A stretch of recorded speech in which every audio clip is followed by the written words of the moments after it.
pretty interesting reactions to Inter Milan beating Arsenal 1-0 in the Champions League. Yeah, it's been a fascinating one to follow because honestly, you read the English media and you read the Italian media, and it's like they watch two completely different matches. It really is. One's all doom and gloom. The other one's practically popping champagne. Exactly. It's wild. So we've got a bunch of articles here, both English and Italian, to really kind of dig into this. But let's start with the English take, because it really does seem like they're pointing a lot of fingers at Arsenal's off-field drama as like a major factor in this loss. Oh, yeah, absolutely. Like you look at The Guardian, for example, they really highlight the fact that Edu, Arsenal's sporting director, resigned just a few days before this massive match. Oh, wow. Yeah, that's some pretty rough timing. It really is. I mean, you don't have to be a football mastermind to see how that could completely throw off the team's focus and morale, you know? Yeah, talk about adding fuel to the fire, right? Absolutely. And then on top of all that, Arsenal was absolutely riddled with injuries, like key players missing. Yeah, didn't they have Declan Rice? Declan Rice was out. Yep. Ricardo Calafiori, That's both sidelined. And then, as if that wasn't bad enough, their captain, Martin Odegaard, could only play for like a tiny bit of the match. it's almost like they were set up to fail. It really does feel that way. I mean, that is a nightmare scenario for any team. Yeah. Especially going into a match this big. So we've got the English media basically painting this picture of Arsenal just being totally screwed from the start. Internal chaos, depleted squad. Yeah. Almost makes you wonder, like, did they even have a chance? And you know what's interesting? The Guardian actually compares the two managers and points out that Inter's Simone Inzaghi, he actually chose to rest key players in the previous match, like specifically to be ready for this clash with Arsenal. Oh, wow. Meanwhile, Arteta's approach seemed, well, I don't know, maybe less strategic. Maybe he had his sights set on that upcoming Napoli game. Right, yeah. I mean, it's those tiny decisions, that can make all the difference in a competition like this. But hold on a second. Even with all those problems, Arsenal still only lost by 1 goal. It's not like they were completely demolished. Right. And that's where the Italian perspective comes in, because they're all about how Inter completely shut down Arsenal's attack and how they got that clean sheet. It's not just about the win, it's about the way they achieved it. Okay, yeah, I see what you mean. And La Gazzetta dello Sport, they're especially impressed with Inter's defensive record so far. I mean, get this. They haven't conceded a single goal in the Champions League yet. Wait, not a single goal? Not one. That's incredible, especially considering they've already gone up against, like, giants, like Manchester City. Exactly. It's like they've built an impenetrable wall back there.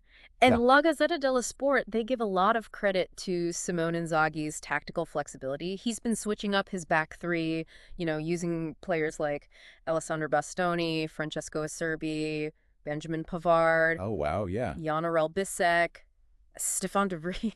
So he's not just sticking with the same defenders every match. He's actually, like, adapting, right? Picking the right combination to exploit his opponent's weaknesses. He's like a chess master back there. Right. Seriously. So we've got this really interesting situation, right, where the English media are all focused on Arsenal's problems, and the Italians are celebrating this tactical masterclass from Inter. But I think before we jump to any conclusions, we should probably dig a little deeper into this, right? Yeah, because what's really interesting here is that these two completely different narratives might actually be showing us something much bigger about the football cultures in England and in Italy. Oh, okay. Now that's what I call a deep dive. Tell me more. Like, how do these different perspectives reflect different ways of thinking about the game itself? Hashtag TTS, the deep dive episode 2024-1107, part 2 of 3. Well, I mean, Italian football has always been known for this, Yeah. tactical discipline Yeah. and defensive strength, the Catenaccio style. Yeah. It's almost like clean sheets. And tactical battles are just built into their football DNA, you know what I mean? Yeah, it's like their managers are all playing chess while everyone else is still trying to figure out checkers. So are you saying this emphasis on defense, like, it's not just a coincidence, it's actually like a deep part of their football culture? Exactly. And you can totally see it in how the Italian media is covering this Inter victory. They're not just celebrating the win, they're celebrating the way they won. Yeah. Through a style that's basically woven into their football identity. Yeah. It's like they're saying, this is how we do it. Right. This is what makes Italian football special. Exactly. And then on the flip side, you've got English football, which has always been known for its attacking flair, the speed, the individual brilliance. So it kind of makes sense that their media would be, more focused on why their attack didn't work rather than praising the other team's defense. Yeah, yeah. That's a really good point. It's like they're looking through completely different lenses, right? Mhm. The Italians are focused on this like tactical chess match. And the English media, they're more interested in individual players, individual performances. And the drama, right. Yeah. All the drama surrounding the game. Yeah, it's not just about like different playing styles. It's about two completely different ways of understanding and even appreciating the game itself. Like two different schools of thought. Okay. So we're talking about more than just tactics here. We're talking about like a whole different way of thinking about football. Oh, Wow, this is really interesting. I mean, it makes you wonder, right? Does this difference in perspective, does it actually influence how teams play? Like if you grow up constantly hearing how great defense is, wouldn't that affect how you approach the game? It's like a self-fulfilling prophecy, right? The media creates the culture and then the culture shapes the game. but well, hold on. Before we get too deep into this, we should remember that Inter did win this match. Yeah. It wasn't just about narratives. It was about results. Yeah, for sure. We can't downplay Inter's achievement. Right. They were tactically better on the night, and they earned those 3 points. But these different perspectives, they add another layer, another dimension to how we understand this game. It's not just about who scored more goals. It's about the whole philosophy behind those goals. Yeah. It's like we're peeling back the layers of an onion. You Right. know, the score is just the surface, and then underneath there's this whole world of tactics, cultural influences, completely different ways of looking at things. And that's what makes these deep dives so fascinating, right? They challenge us to think differently about the game and appreciate all the different ways it can be understood and interpreted. Okay, so we've been talking a lot about Inter and how brilliant they were. But what about Arsenal's perspective? Like, what are they saying about their performance, all these struggles they're going through?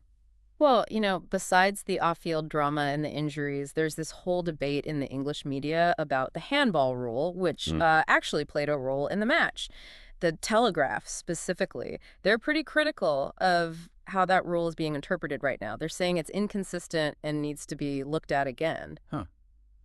Almost sounds like they're, I don't know, maybe looking for any reason other than just admitting that Inter outplayed them? Tactically, I mean? Yeah, it's an interesting angle for sure. Maybe this focus on the refereeing decisions shows like a deeper frustration with the way the game is changing. Oh, okay. Go on, go on. Well, think about it. If you're used to a style of football where attacking flair and individual brilliance is everything, then a game decided by a tight defense and a controversial handball, that can feel pretty unsatisfying. So they're not just upset about the loss. They're upset about the way they lost. It's like they're, I don't know, mourning a certain style of play. Wow, that's a really poetic way to put it. But yeah, you can definitely sense that the English media, they're having a hard time coming to terms with a game where tactical discipline and defense can actually beat attacking power. Which is like exactly what the Italians are celebrating.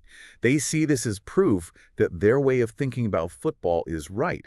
This belief in the beauty of a well-organized defense. It's a real clash of ideologies, isn't it? And it raises these big questions about, the future of the game. Is there space for both styles? Or will one eventually just take over? Yeah, I'd love to explore that more. But before we get too lost in all these hypotheticals, maybe we should bring it back to this specific match and these contrasting narratives that have come out of it. Like, what's the takeaway for our listener? What should they be thinking about after this deep dive? Hashtag TTS, the deep dive episode 2024-1107, part 3 of 3. Well, I think the biggest thing we've seen here, the main takeaway, is the power of perspective. This wasn't just a football match. It was like a clash of cultures. This battle of different ideas played out on the pitch and then analyzed completely differently by the media. Exactly. We're looking at two different interpretations, like two paintings, but made from the same colors. One focuses on the attack, the brilliant moments from individual players, and the other one highlights the beauty of how the team is set up, the defensive structure, the organization. And that's what makes this so interesting, right? It goes beyond just analyzing what happened in the match. It shows us that there are so many ways to interpret the same event, even something as, seemingly straightforward as a football match. It reminds me of that quote, where you stand depends on where you sit. All Like right. the English media, they're surrounded by this culture that values attacking football. So naturally, they see the game through that lens. And the Italian press, they're steeped in this tradition of tactical discipline. So they focus on that defensive masterclass. And you know what? Both perspectives are valid. but they give us totally different insights into what happened. It's like they're speaking different football languages. Yeah. And I think understanding those different languages can make us all better observers of the game, Yeah. more informed, more insightful. Definitely. And it goes way beyond just football, too. This idea of perspective, it's everywhere. Politics, art, even our own personal relationships, the way we see things is always shaped by, our experiences, our values, the culture we live in. So what should our listener be thinking about after listening to all of this? What's the key takeaway from this deep dive? I think the message here is don't just accept the first interpretation you hear. Look for different perspectives. Challenge your own assumptions. Because there's always more to the story than what you see on the surface. The world's a much more interesting place when you're open to seeing things from multiple angles. And on that note, I think we'll wrap up this deep dive into contrasting narratives and cultural clashes. We hope you enjoyed it. And as always, keep those perspectives shifting.